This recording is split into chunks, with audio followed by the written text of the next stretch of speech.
2000 సంవత్సరం రావడానికి ముందు 2000 సంవత్సరమే అంతమైపోతుంది ప్రపంచం అంతా అన్నారు. ఇప్పుడు 2000 సంవత్సరం అయిపోయి ఆల్రెడీ మనం 19వ సంవత్సరంలో 2019లోకి వచ్చేసాం. అవును. సో మీ ఉద్దేశ ప్రకారం ఇది ఒక అపోహేనా? కలియుగం ఇన్ని సంవత్సరాలు ఉంటుంది, ఈ యుగం ఇన్నాళ్ళు, ఈ యుగం ఇన్నేళ్ళు అని మనం అనుకున్నట్టయితే? అంటారు యుగాలకి సంఖ్య ఉంది.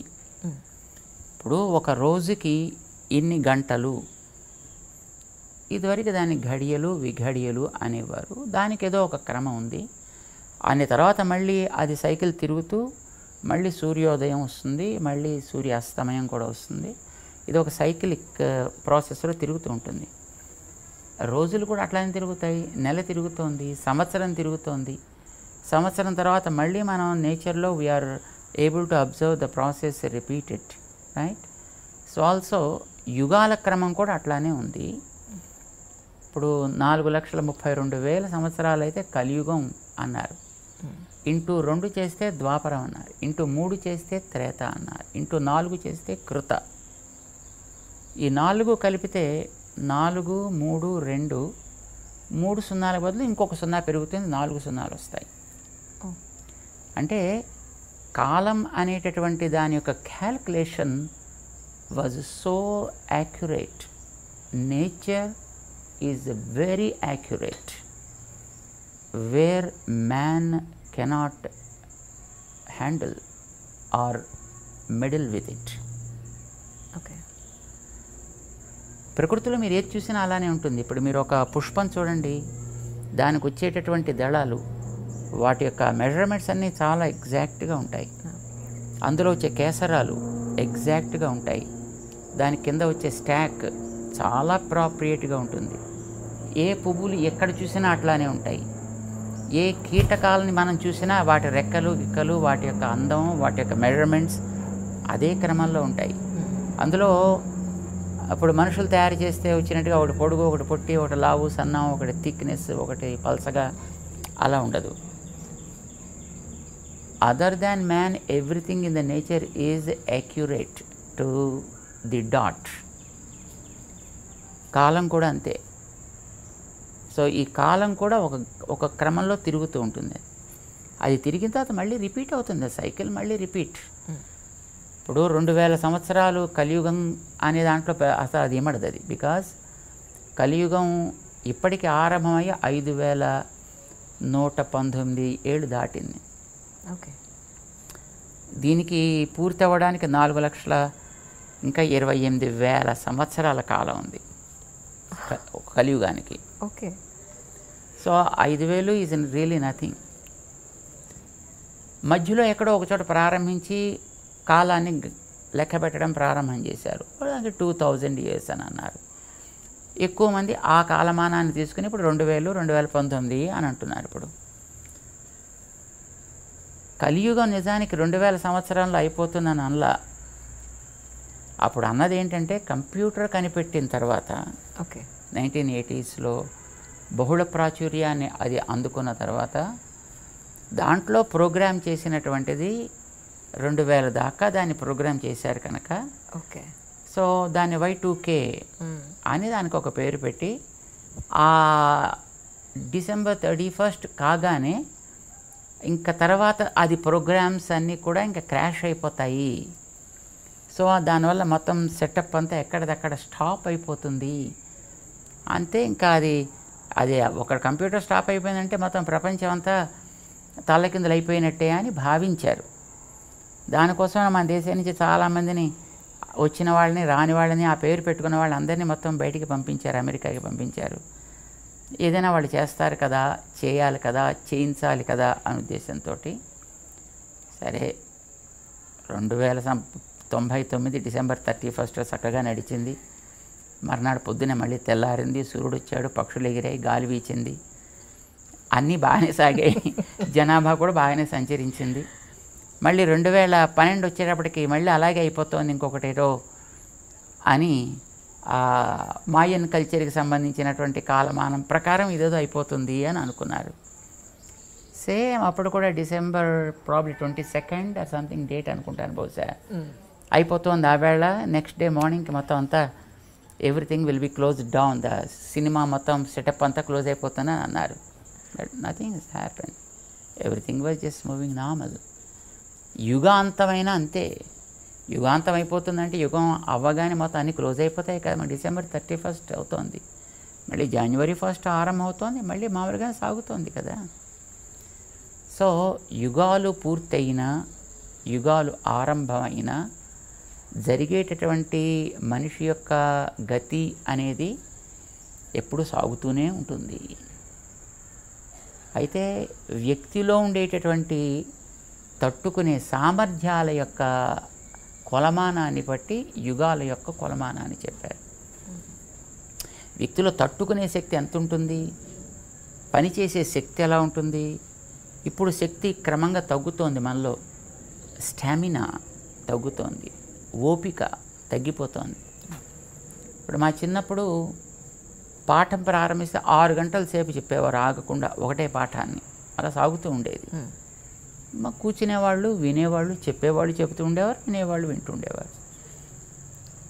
ఇప్పుడు అలవాటు ఎలా చేశారంటే 45 నిమిషాలు దాటితే పీరియడ్ మారాలనగానే కొంతకాలం ఇది అలవాటు చేసేటప్పటికి 45 నిమిషాల తర్వాత వాడు సబ్జెక్ట్ మార్చకపోతే వీడికి ఏమిటో తల్లకిందులు అయిపోయి ప్రపంచం అంతా కూడా గిరగిరా తిరుగుతున్నట్టు అనిపిస్తుంది. ఇది మనిషికి మనం చేసేటటువంటి అలవాటుని బట్టి వాడి యొక్క బయలాజికల్ క్లాక్ ఏదో అంటారు దాన్ని, అది దాని తగ్గట్టుగా మారుతూ ఉంటుంది, అడ్జస్ట్ చేసుకుంటూ ఉంటుంది. చేత కాలం ఏమీ మారదు, కాలంగా సాగుతూ ఉంటుంది. మనలో ఉండేటటువంటి సామర్థ్యాలని మనం ఏ విధంగా అయితే ప్రిజర్వ్ చేసుకుంటామా, లేదు డైల్యూట్ చేసుకుంటామా, లేదా మార్చేసుకుంటామా. సో దాన్ని బట్టి ఒకటి కృతయుగం అన్నారు, ఒకటి త్రేత అన్నారు, ఒకటి ద్వాపరం అన్నారు, ఒకటి కలియుగం అన్నారు.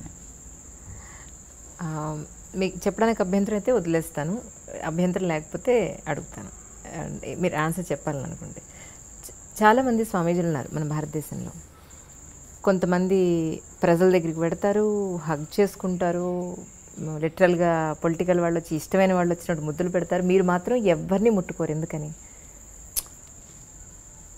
అది వ్యక్తిగతమైనటువంటి వారి ఇష్టాలను బట్టి ఉంటుంది కాబోలు. ఓకే. ప్రతి వ్యక్తికి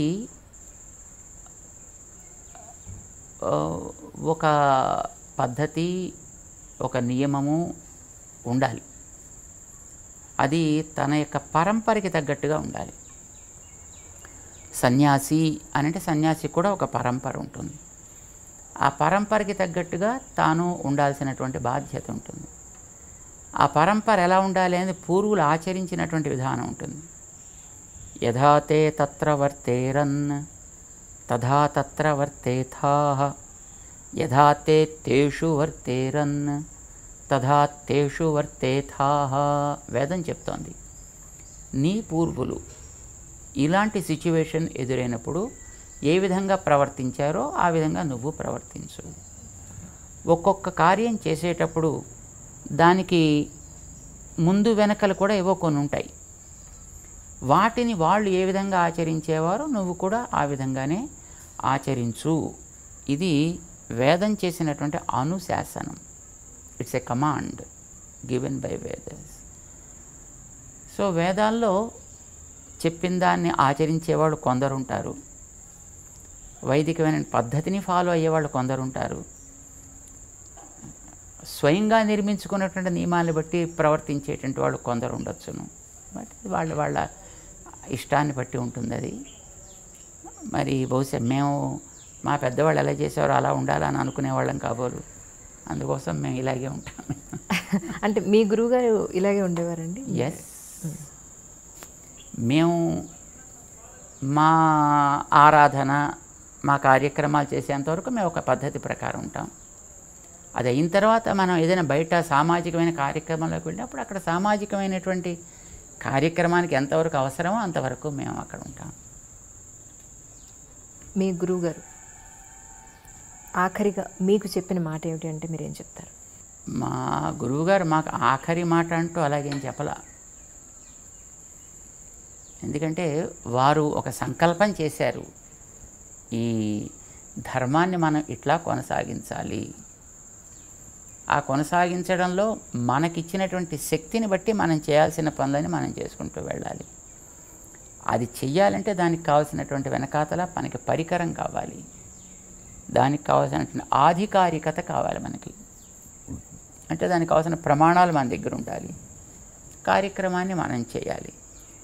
దాన్ని సాధించడానికి గురుకులవాసం చేయాలి, అక్కడ నేర్చుకోవాలి, అక్కడ చూడాలి, వాటిని కూడా మనం అవలంబించి ప్రాక్టీస్ చేయాలి. This is what my Guruji gave instructions to me and that's what we are trying to follow. దేశానికి, ముఖ్యంగా మన దేశానికి స్వామీజీల ఆవశ్యకత ఎంతవరకు ఉందని మీరు భావిస్తున్నారు? మన దేశానికి, ప్రపంచానికి అనే ప్రశ్నే లేదు. స్వామీజీలు అనంటే కాషాయం కట్టుకుని దండం పట్టుకుని తిరిగేవాళ్ళు అని మాత్రమే కాదు. అవసరమైనప్పుడు మంచిని చెప్పాల్సి వచ్చినప్పుడు మంచిని చెప్పాలి. ఎప్పుడైనా పరిపాలకుడైనా తన యొక్క క్రమాన్ని తప్పి ప్రవర్తిస్తే వానికి ఏది హితమో దాన్ని చెప్పాల్సిన బాధ్యత ఉంటుంది, ధర్మాన్ని ప్రేమించే వ్యక్తి అయితే. రాముడు, దశరథుడు లాంటి వాళ్ళు పరిపాలన చేసేటప్పుడు వశిష్ఠాదులు ఉండేవారు. వాళ్ళని పురోహితులు అని అనేవారు. పురోహితుడు అంటే తానుండేటటువంటి ప్రాంతానికి, రాజ్యానికి హితాన్ని చేసేవాడు అని అర్థం. పురమునకు హితమును చేయువాడు అని అర్థం. వీళ్ళు రాజుల దగ్గర ఉంటుండేవారు, రాజులు పరిపాలన చేసేవారు. ఎప్పుడైనా ఒకసారి రాజు కనుక చేయాల్సిన పాలనలో తప్పుడు నిర్ణయాలు చేస్తే వెంటనే వీరి పక్కన ఉండి అది తగదు, స్టాప్ ఇట్ అని చెప్పగలిగేవారు. వాళ్ళకంటూ ప్రత్యేకమైనటువంటి అవసరాలు ఏమీ ఉండేవి కావు, పక్షపాతాలు అంతకంటేనూ ఉండేవి కాదు. రాజు దగ్గరైనా మొహమాటాలు ఎప్పుడూ ఉండేవి కాదు. చెప్పవలసినటువంటి హితాన్ని చెప్పాల్సి వచ్చినప్పుడు నిర్మొహమాటంగానే చెప్పేవారు. మంచి చేసినప్పుడు ప్రశంస కూడా అంత నిర్మొహమాటంగానూ ఇవ్వగలిగేవారు. అందుకోసమని ఎప్పుడైనా నిర్ణయం చేయాల్సి వస్తే వాళ్ళు వీళ్ళ యొక్క సలహా సంప్రదింపులు జరిపి నిర్ణయాలు చేసేవారు ధార్మికమైనటువంటి విషయాల్లోకి వచ్చినప్పుడు. మిగతా విషయాల్లో వాళ్ళకి అనుభవం ఉంటుంది కనుక వాళ్ళు వాటిని సాధించగలుగుతారు. కానీ ధార్మిక విషయాల దగ్గరికి వచ్చేటప్పటికి కొన్ని వాళ్ళకి అధ్యయనం చేసే అవకాశం ఉండదు. బికాజ్ లౌకికమైనటువంటి పరిపాలన విధానంలో వాళ్ళు ఉండేటప్పుడు ధార్మిక గ్రంథాలని చదివేంత అవకాశం వాళ్ళకి ఉండదు కనుక అలాంటి విషయాల్లో కావాల్సినటువంటి సలహాలు, సంప్రదింపులు వీళ్ళు ఇచ్చేవారు. అసలు ఏ వ్యక్తికి అన్నిటినీ మాస్టర్ చేయడం అనేటువంటి అసాధ్యం కదా. వాడు రాజు కావచ్చు, ధార్మికుడు కావచ్చు, మరొకడు కావచ్చు. కొన్ని విషయాల్లో వాళ్ళు తప్పనిసరిగా సమర్థత కలిగి ఉంటాడు. వాడి సబ్జెక్టులో వాడు సమర్థత కలిగి ఉంటాడు కనుక తన సబ్జెక్టుకి సంబంధించిన విషయాల్లో ఎప్పుడైనా ఒకవేళ పరిపాలకుడైనా హద్దు మీరి ప్రవర్తిస్తే, లేదు చేయాల్సింది వాడు చెయ్యలేకపోతుంటే వాడి చేత అది చేయించడం, వాడు హద్దు మీరినప్పుడు జాగ్రత్త, అది చెయ్యడానికి తగదు అని శాసించేనా వాళ్ళని ఆపగలిగేటటువంటి స్థితి కూడా ఉంటుండేది. అది ఆనాడు వశిష్ఠాదులు వాళ్ళు పురోహితులు అనే పేరుతో ఉండేవాడు. అయితే దురదృష్టం కొద్ది ఆ పురోహిత అనే పేరు ఇప్పుడు ఈవేళ మరొక రకంగా వాడుతున్నారు. కానీ ఎప్పుడైనా సాధువులు కానీ, సన్యాసులు కానీ, స్వాములు కానీ, పండితులు కానీ, జ్ఞానులు కానీ, the whole and sole responsibility of these people is to follow, of course, the doctrines that are laid down by the elders, teach them to the generation and prepare the people who are able to take proper care in the society in general. అంటే రాజులకే కాదు కదా, సామాన్య ప్రజల్లో కూడా అలాంటి వాటిని చెప్పాల్సిన అవసరం ఉంటుంది కదా. వాళ్ళని కూడా ఆ మార్గంలో పెట్టాల్సిన బాధ్యత వాళ్ళకు ఉంటుంది కదా. వాళ్ళలో కూడా ఒక రకమైన అవగాహన తీసుకురావాల్సిన బాధ్యత కూడా వాళ్ళకు ఉంటుంది. అంచేత సామాన్యుల కోసం చెప్పడానికి కావాల్సిన శిష్యవర్గాన్ని తయారు చేసేవారు. వాళ్ళల్లో అప్పుడప్పుడు కొందరు రాజాశ్రయాన్ని చేసి రాజులకు కూడా మార్గదర్శనం చేయగలిగేట్లుగా ఉంటుండేవారు. ఎప్పుడెప్పుడు ఎవరికి ఏ సలహా సంప్రదింపులు కావాల్సి వచ్చినా ఇవ్వడానికి అందుబాటులో మాత్రమే వాళ్ళు ఉండేవారు. అవసరమైతే తప్ప వీళ్ళు వెళ్ళి దాంట్లో నియంత్రించేటటువంటి స్థితి ఉండేది కాదు. వాళ్ళు కూడా తమ బాధ్యతను గుర్తించి ఆ రకమైనటువంటి సలహా సంప్రదింపులు తీసుకుంటూ ఉండేవారు అలాంటి విషయాలకు వచ్చినప్పుడు. ఇంటి పేరు నిలబెట్టడం లేదా ఒక వంశాన్ని నిలబెట్టడం అని అంటే అది ఒక అబ్బాయితోనే సాధ్యం అనేది కొన్ని సంవత్సరాలుగా పాతుకుపోయిన మాట. మరి మీ విషయంలో మీ తల్లిదండ్రులకి మీరు వంశాన్ని నిలబెట్టారని అనుకుంటే మరి మీ వంశాన్ని మీరెలా మరి ఇప్పుడు మీ సన్యాసాశ్రమంలో అది ఎలా వీలవుతుంది? మరి మీ తదనంతరం మీ వంశాన్ని నిలబెట్టాలి అని మీకు ఎప్పుడు అనిపించలేదా? వంశము అనేటటువంటిది ఒక్క వ్యక్తి వల్ల ఎప్పుడు నిలబడదు. అబ్బాయి వల్లనే నిలబడుతుంది అనే నియమం కూడా ఏమీ లేదు. సో అమ్మాయిలైనా నిలబట్టచ్చు. ఇది అమ్మాయి ఇంటి పేరు మారిపోతుంది కదా. మరి ఇంటి పేరు మారినా వంశము అనేది నిలబెట్టడానికి పర్పస్ ఏంటి? ఆ వంశంలో పూర్వులు కొన్ని మంచి పద్ధతుల్ని వాళ్ళు పాటించారు. ఆ పాటించిన పద్ధతుల్ని తర్వాత జనరేషన్స్కి అందించాలి అని వాళ్ళు దే అస్పైర్డ్ ఫర్ దట్. మనకి పర్పస్ అదే కదా, వంశపు మర్యాద, వంశపు గౌరవం లేదా ప్రతిష్ట, ఆచారం. They are certain practices which they followed and they made the generations to preserve that practice. దాన్నే మనం సంప్రదాయము అని పేరు పెట్టి పిలుస్తాం దాన్ని. సో ఈ సంప్రదాయ పరిరక్షణ కోసమనే వివాహ వ్యవస్థ అయినా లేదు సంతానం కావాలి అని అనుకున్న పర్పస్ అది. అది చేయగలిగిన వ్యక్తి మరొకరు ఉండేటప్పుడు అందరూ చేయాలి మంచిదే, కానీ దానికంటూ కొంతమంది ఉన్నప్పుడు మిగతా వాళ్ళు మిగతా కార్యక్రమంలో ఉండడానికి కూడా ఆక్షేపణ ఏమీ ఉండాల్సిన అవసరం లేదన్నమాట. అంచేత వంశపు ఆచారాన్ని నిలబెట్టడం అనేటటువంటిదే లక్ష్యంగా మనం పెట్టుకున్నప్పుడు ఒక వ్యక్తి ఉంటే ఎస్ వారిని సమర్థవంతంగా తయారు చేసి మిగతా వాళ్ళు మిగతా కార్యక్రమాలు కూడా చూడవచ్చు. అంటే సామాన్య ప్రజల ఆలోచన ఎలా ఉంటుంది అని అంటే ఈ మధ్యకాలంలో ఒక స్వామీజీ ఫెమిలియర్ అయిన తర్వాత రాజకీయ నాయకులు ఆ స్వామీజీకి దగ్గర అయిపోతున్నారు, టాప్ మోస్ట్ బిజినెస్ మెన్లు స్వామీజీకి దగ్గర అయిపోతున్నారు. ఇలా అవ్వడానికి ప్రధాన కారణం ఏమిటి అనేది? స్వామీజీలకి రాజకీయ నాయకుల్లోనూ బిజినెస్ పీపుల్ దగ్గర అవుతారని ఏం లేదు. సాధారణంగా business people and political people think that these people are able to do certain things beyond our capabilities. వాడేదో మంత్రమో తంత్రమో చేసి ఏదో మనకి కాస్త శక్తిని ఇస్తే మనం అనుకున్న కార్యాలను బాగా సాధించగలుగుతాము అనే ఒక భావం వాళ్ళల్లో ఉండి ఉండొచ్చు. నిజానికి సాధువులు కనుక అట్లా చేయగలిగిన వాళ్ళు అయినట్టయితే వాడు తన దగ్గరికి వస్తేనే చేయాలని నియమం లేదు. ఇందాక మీరు అడిగారు చూడండి, ఏమంటే మీరు ఎందుకు ముట్టుకోనివ్వరు అని. సే ఒక ఫ్యాన్ తిరుగుతోంది అని అనుకోండి, what you expect out of that? Some nice breeze, మంచి గాలి వేయాలి, మనకి కాస్త తాపాన్ని తగ్గించాలి. సో దీన్ని మనం కోరుకునేది ఫ్యాన్ నుంచి. అది నిజంగా ఫ్యానే అయినట్టయితే, అది నిజంగా తిరగగలిగిందే అయితే దాని వెళ్ళి నువ్వు పట్టుకోవాల్సిన అవసరం లేదు.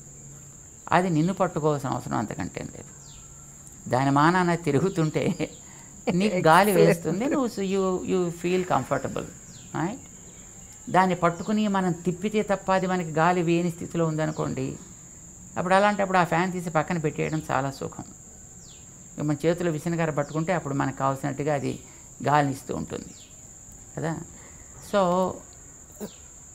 మాలాంటి వాళ్ళం బహుశా ఫ్యాన్స్ లాంటి వాళ్ళమేమో.